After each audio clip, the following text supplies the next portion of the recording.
Hello everyone, आप सभी लोगों का study today with Viplav YouTube channel में स्वागत है। आज हम डिस्कस करेंगे झारखंड शैक्षिक अनुसंधान एवं प्रशिक्षण परिषद रांची द्वारा प्रथम शाब्दिक परीक्षा 2021-22 मॉडल प्रश्न पत्र जो कि सेट 1 है, जो कि विषय विज्ञान है, साइंस से रिलेटेड है, जिसका टाइम है 1 घंटा 30 मिनट और इसमें 40 क्वेश्चन आएंगे और 40 अंक का मतलब प्रत्येक क्वेश्चन 1 अंक का रहेगा। सभी प्रश्नों के उत्तर अनिवार्य है, लिखा हुआ है। देखिए यहाँ पर कुल 40 प्रश्न इसमें रहेंगे और एक एक मार्क का रहेगा, मतलब 1 अंक का क्वेश्चन रहेगा। ठीक है, इसमें टाइम कितना मिलेगा? 1 घंटा 30 मिनट मिलेगा। ये सेट 1 है, इसके बाद सेट 2 आएगा, इसके बाद सेट 3 आएगा और हम सभी को डिस्कस करेंगे। आप चैनल के साथ जुड़े रहिएगा। एग्जाम में किस टाइप के क्वेश्चन पूछे जाएंगे आपको पता लगेगा, तो वीडियो को अंत तक जरूर देखिएगा और आपको एग्जाम में बहुत ही हेल्प करेगा। एक क्लास 10th है और साइंस से रिलेटेड है, याद रखिएगा। तो चलिए वीडियो को शुरू करते हैं। क्वेश्चन नंबर 1 को ध्यान से देखिए। क्वेश्चन नंबर 1 में लिखा हुआ है, दाढ़ी बनाने में किस प्रकार के दर्पण का उपयोग किया जाता है? ऑप्शन दिया हुआ है समतल, उत्तल, अवतल या इनमें से कोई नहीं। इसका सही आंसर हो जाएगा अवतल। शेविंग ग्लास में कौन सा मिरर यूज किया जाता है? कनकेव मिरर का, याद रखना, कनकेव मिरर। ठीक है, आंख के डॉक्टर, कान के डॉक्टर भी कनकेव मिरर का यूज करते हैं, तो इसका सही आंसर ऑप्शन सी हो जाएगा, अवतल दर्पण। नेक्स्ट क्वेश्चन को ध्यान से देखिए। क्वेश्चन नंबर 2 में लिखा हुआ है, गोलीय दर्पण में फोकस दूरी एवं वक्रता त्रिज्या के बीच संबंध है। गोलीय दर्पण स्फेरिकल जो मिरर होता है उसका जो फॉर्मूला होता है, फोकस दूरी मतलब F, focal length is equal to होता है R/2 मतलब वक्रता त्रिज्या बटे 2, वक्रता त्रिज्या बटे 2, याद रखना। तो इसका सही आंसर हो जाएगा ऑप्शन बी, F=R/2, याद रखना है, ऑप्शन बी। क्वेश्चन नंबर 3 को ध्यान से देखिए। क्वेश्चन नंबर 3 में लिखा हुआ है, प्रकाश के अपवर्तन की क्रिया में कौन सी भौतिक राशि अपरिवर्तित रहती है, मतलब चेंज नहीं होता है? आवृत्ति मतलब फ्रीक्वेंसी, वेग वेलोसिटी, तरंग दैर्घ्य मतलब वेवलेंथ, इनमें से कोई नहीं। इसका सही आंसर हो जाएगा आवृत्ति, मतलब फ्रीक्वेंसी चेंज नहीं होता है, अपरिवर्तित रहती है। और वेग और वेलोसिटी बदल जाता है, याद रखना, वेग मतलब वेलोसिटी, तरंग दैर्घ्य मतलब वेवलेंथ, ये चेंज होता है।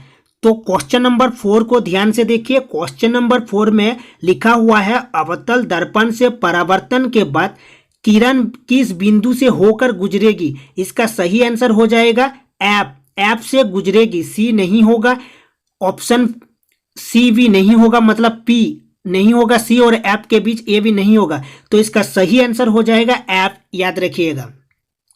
क्वेश्चन 5 को ध्यान से देखिए। क्वेश्चन नंबर 5 में लिखा हुआ है, किसी दर्पण से वस्तु को कहीं भी रखने से वस्तु के बराबर आकार का सीधा प्रतिबिंब बनता है, तो दर्पण होगा, ऑप्शन दिया हुआ है ए उत्तल, ऑप्शन बी में अवतल, ऑप्शन सी में समतल और ऑप्शन डी में समतल तथा उत्तल।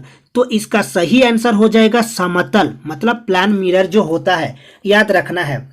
अच्छा, एक इससे रिलेटेड एक क्वेश्चन पूछा जाता है कि किसी वस्तु का कंप्लीट मतलब पूर्ण प्रतिबिंब देखने के लिए मिरर का साइज कितना होना चाहिए? तो आधा, कम से कम आधा होना चाहिए वस्तु से।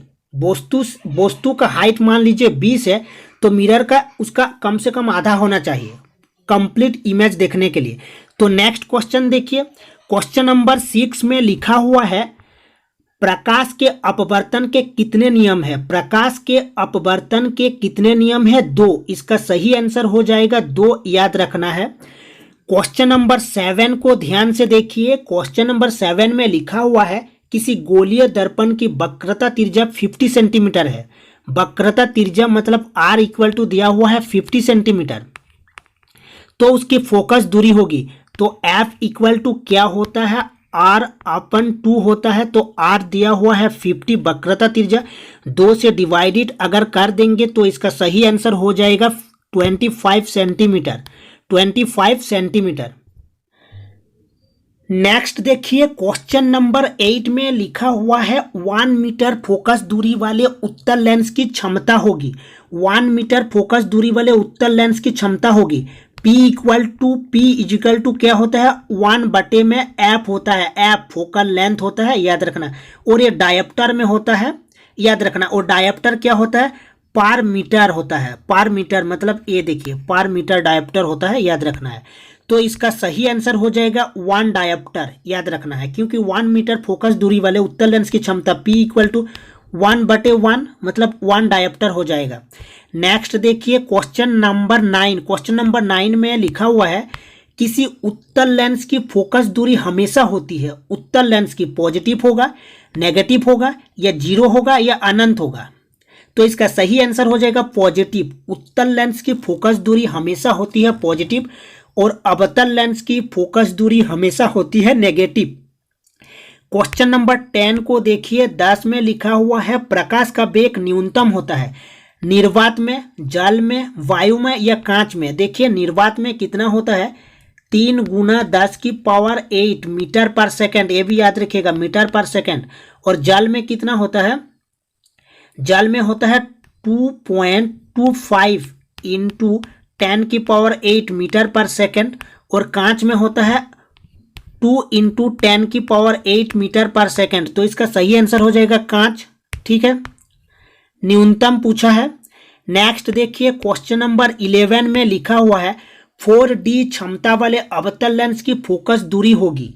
4D क्षमता वाले मतलब P इक्वल टू 4D लिखा हुआ है, अवतल लेंस की क्षमता होगी। तो 1/f, तो हमें f निकालना है, तो 1/4 हो जाएगा, 1/4 मतलब 25 हो जाएगा, ठीक है पॉइंट में। लेकिन हमें किस में चाहिए सेंटीमीटर में, इसलिए पॉइंट हट जाएगा, 25 सेंटीमीटर हो जाएगा इसका सही आंसर। हमें मीटर में नहीं पूछा है, सेंटीमीटर में पूछा है, इसलिए 25 सेंटीमीटर इसका सही आंसर हो जाएगा, याद रखना है। नेक्स्ट देखिए किसी उत्तल लेंस का फोकस अंतर 50 सेंटीमीटर है तो उसकी क्षमता होगी, उसकी क्षमता क्या होगी। यहां पर पूछा है उत्तल लेंस की, उत्तल लेंस पूछा है मतलब पॉजिटिव होगा, याद रखना है 50 सेंटीमीटर। F इक्वल टू कितना दिया हुआ है 50 सेंटीमीटर, तो P इक्वल टू क्या होगा 1/50 सेंटीमीटर दिया हुआ है, इसीलिए यहाँ 100 से मैंने डिवाइडेड कर दिया, ये ऊपर चला जाएगा तो 50 दूगनी, तो इसका सही आंसर हो जाएगा 2D हो जाएगा, मतलब 2 डायप्टर, वो भी पॉजिटिव में।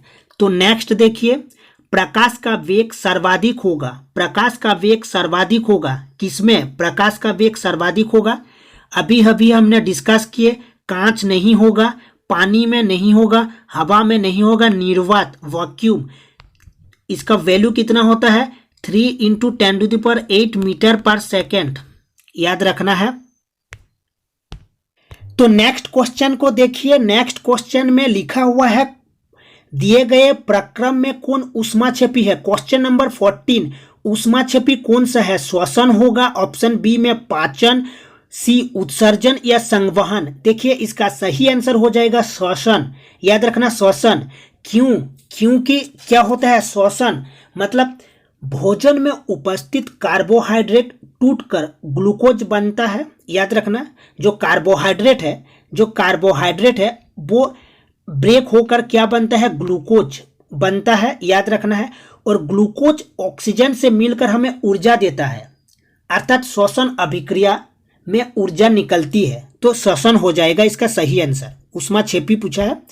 तो नेक्स्ट देखिए, नेक्स्ट 15, चिप्स के पैकेट विकृत गंधिता से बचने के लिए कौन सी गैस डाली जाती है, oxygen, nitrogen, option C hydrogen या कार्बन डाइऑक्साइड। इसका सही आंसर हो जाएगा नाइट्रोजन, याद रखना है नाइट्रोजन। चिप्स के पैकेट में कौन सी गैस भरी जाती है, नाइट्रोजन। जैसे क्वेश्चन पूछता है बलून में हीलियम भरा जाता है, ठीक है हीलियम, याद रखना है। जैसे गैस जो गैस लाइट होता है, गैस लाइटर में ब्यूटेन भरा जाता है, तो इसका सही आंसर बी हो जाएगा। क्वेश्चन 16 को ध्यान से देखिए। क्वेश्चन नंबर 16 जंग लगना किस प्रकार की अभिक्रिया है? अच्छा, जंग लगना Fe आयरन प्लस O2 मतलब O2 ऑक्सीजन वातावरण में रहता है प्लस H2O तो क्या होता है? Fe2O3 H2O बनता है, मतलब ऑक्सीकरण होता है, ऑक्सीकरण। तो इसका सही आंसर हो जाएगा संयोजन। तो क्वेश्चन नंबर 17 को ध्यान से देखिए। क्वेश्चन नंबर 17 में लिखा हुआ है, दिए गए अभिक्रिया में किस पदार्थ का उपचयन हो रहा है? उपचयन लिखा हुआ है, अपचयन नहीं, उपचयन। देखिए उपचयन, तो ध्यान से देखिए, यहां देखिए ZnO plus C, ZnO plus C is equal to लिखा हुआ है Zn plus CO।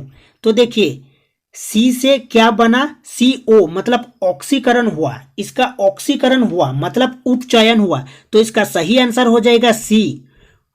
Question number 17 का सही आंसर हो जाएगा C, मतलब ऑप्शन नंबर V। ठीक है, ऑप्शन नंबर V। उपचयन और अपचयन किसका हुआ है? ZnO का अपचयन हुआ है, मतलब ZnO से Zn बन गया, मतलब उसका अपचयन हुआ है। और उपचयन मतलब CO बन गया, C से, मतलब ऑक्सीकरण हुआ है, उपचयन हुआ है। तो 17 का C आंसर हो जाएगा, ऑप्शन बी। क्वेश्चन नंबर 18 की ओर बढ़ते हैं। क्वेश्चन नंबर 18 में लिखा हुआ है, दिए गए कौन सा रासायनिक समीकरण संतुलित है? जैसे लिखा हुआ है, देखिए डी में 2Cu plus O2 is equal to दिया हुआ है CuO, तो ये तो बैलेंस नहीं है। देखिए यहाँ पर 2Cu, यहाँ पर 2Cu है, यहाँ पर सिर्फ Cu है। आपको बैलेंस करने के लिए यहाँ पर 2 करना होगा। तो देखिए अब बैलेंस हो गया, 2Cu प्लस O2 भी 2 है, यहाँ पर भी O2 2 है, Cu भी 2 है यहाँ पर, मतलब बैलेंस आपको करना होगा। तो इसका सही आंसर हो जाएगा ए। डी नहीं होगा, ये भी नहीं होगा, ए भी नहीं होगा, इसका सही आंसर ए हो जाएगा, देख लीजिएगा। तो देखिए क्वेश्चन नंबर 19 को ध्यान से देखिए। क्वेश्चन नंबर 19 में लिखा हुआ है, दिए गए चित्र में कौन अभिक्रिया हो रही है? देखिए इसको पढ़िए, क्या लिखा हुआ है? Pb मतलब लेट होता है, CuCl2 मतलब कॉपर क्लोराइड होता है, इजिकल टू दिया हुआ है PbCl2 मतलब लेट क्लोराइड बन गया। देखिए Cu था, Pb क्या किया? इसको विस्थापन कर दिया, मतलब इसका सही आंसर विस्थापन हो जाएगा।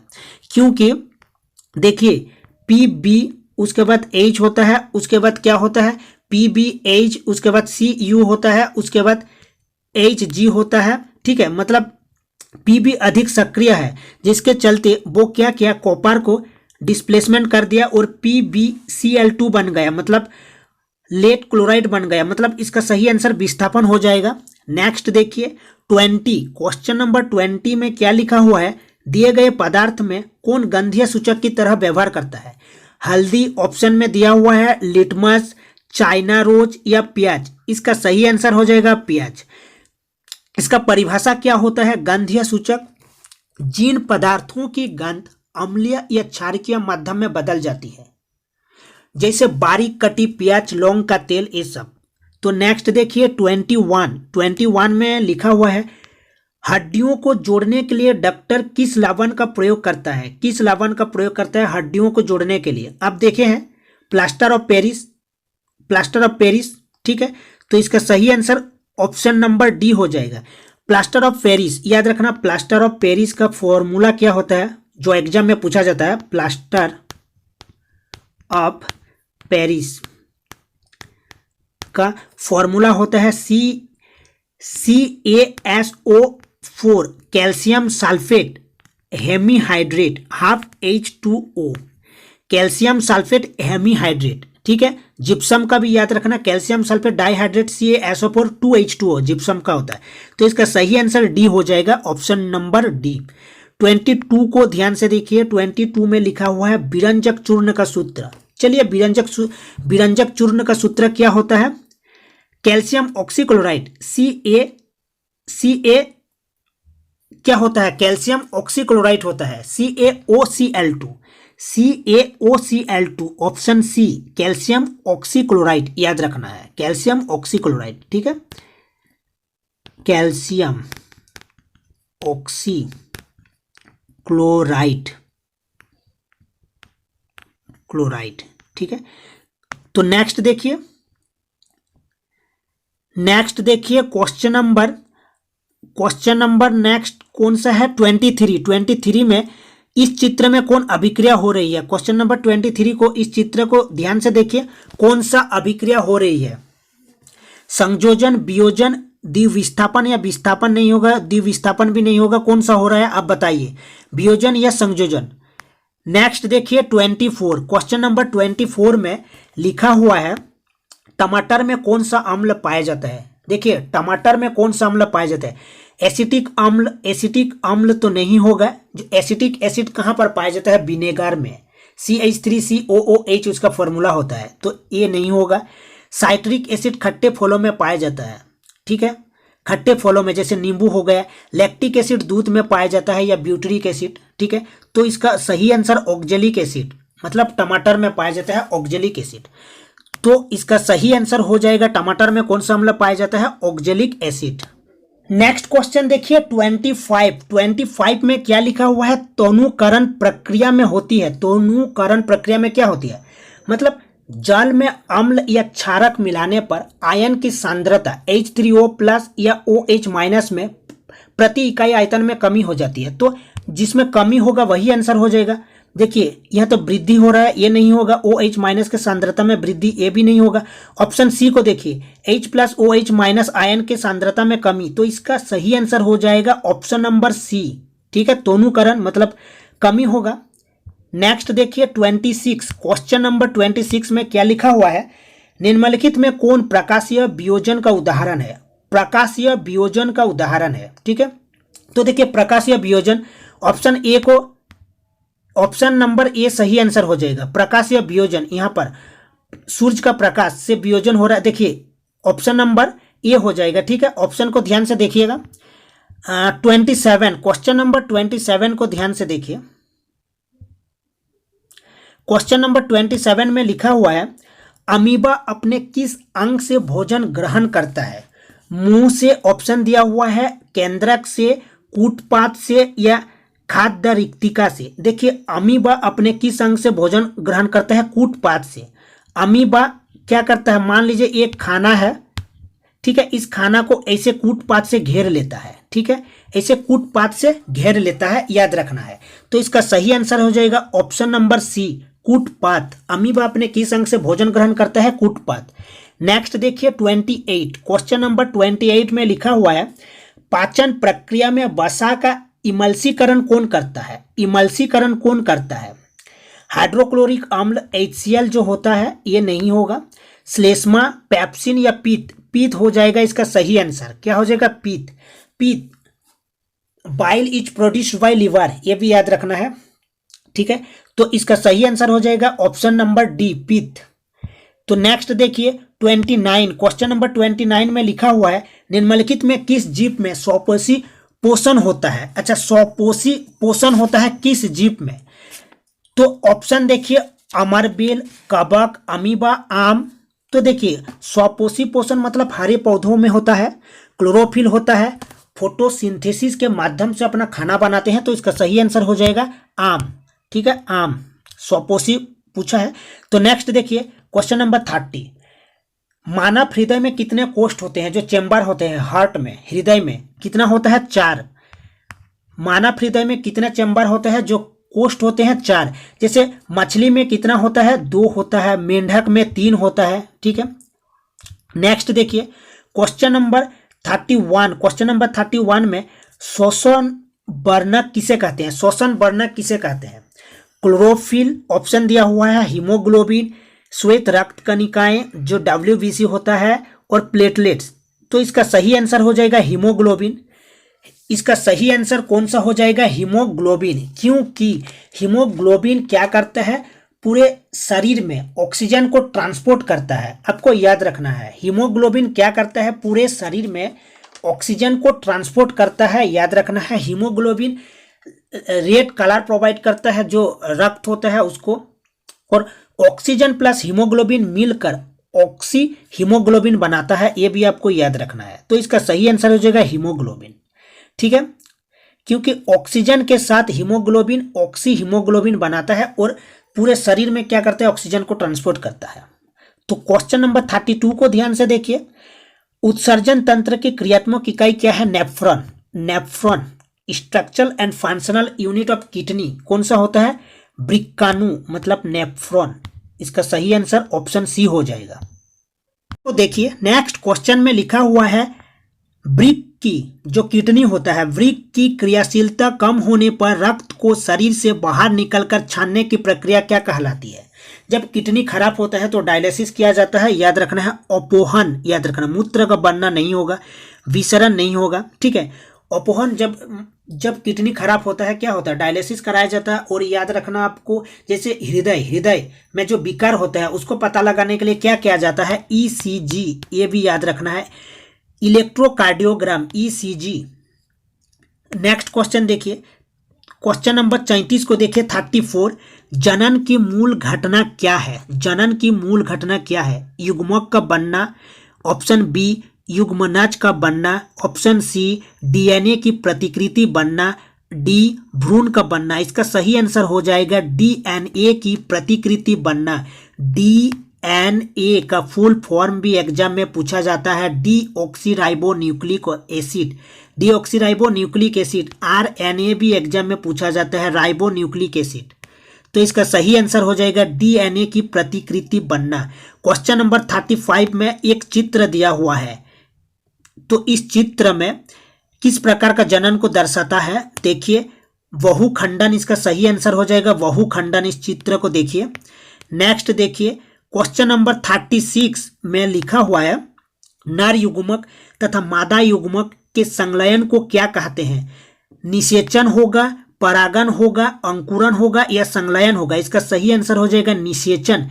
याद रखना, निषेचन मतलब शुक्राणु नर युग्मक और अंडाणु मादा युग्मक, ये भी याद रखना, शुक्राणु नर युग्मक और अंडाणु मादा युग्मक। तो निषेचन इसका सही आंसर हो जाएगा। नर युग्मक तथा मादा युग्मक के संलयन को निषेचन कहा जाता है। क्वेश्चन नंबर 37 को देखिए, लड़कों में यौवन अवस्था के लक्षणों का नियंत्रण कौन हार्मोन करता है। ऑप्शन देखिए, टेस्टोस्टेरन, इंसुलिन, प्रोजेस्टेरॉन या थायरोक्सिन। देखिए थायरोक्सिन थायराइड ग्लैंड याद रखना से निकलता है और गॉइटर डिजीज होता है अगर कमी हो जाए।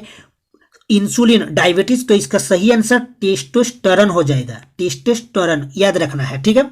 नेक्स्ट देखिए 38, क्वेश्चन नंबर 38 देखिए, सौर स्थिरांक का मान क्या है। अच्छा, सबसे पहले सौर स्थिरांक क्या होता है जान लीजिए। पृथ्वी के वायुमंडल के ऊपरी सतह पर प्रति इकाई क्षेत्रफल पर प्रति सेकंड प्राप्त होने वाली सौर ऊर्जा को कहा जाता है। तो इसकी जो मान होता है वो होता है 1.4 kW पर मीटर स्क्वायर, ये भी याद रखना है, ठीक है। ऑप्शन ए हो जाएगा। नेक्स्ट देखिए, मीटर पर स्क्वायर याद रखना है ये, ठीक है। नेक्स्ट देखिए 39, क्वेश्चन नंबर 39 में लिखा हुआ है, जैव गैस का मुख्य घटक क्या है। देखिए पहले होता है CH4 मतलब मीथेन, प्लस क्या होता है हाइड्रोजन, प्लस होता है carbon dioxide CO2 plus nitrogen. तो इसका मुख्य घटक CH4 मतलब मीथेन होता है, ठीक है, याद रखना मीथेन होता है इसका सही आंसर। तो नेक्स्ट देखिए, इसका सही आंसर को क्या हो जाएगा, मीथेन। तो क्वेश्चन नंबर 40 को ध्यान से देखिए, महासागरीय तापीय ऊर्जा प्राप्त करने के लिए महासागर के पृष्ठ के जल का ताप और 2 मीटर की गहराई के जल के ताप में कितने का अंतर होना चाहिए, 20 डिग्री सेल्सियस। तो मिलते हैं नेक्स्ट वीडियो में, इसका नेक्स्ट वीडियो आएगा, आप जरूर देखिएगा। तो तब तक के लिए बाय बाय, टेक केयर।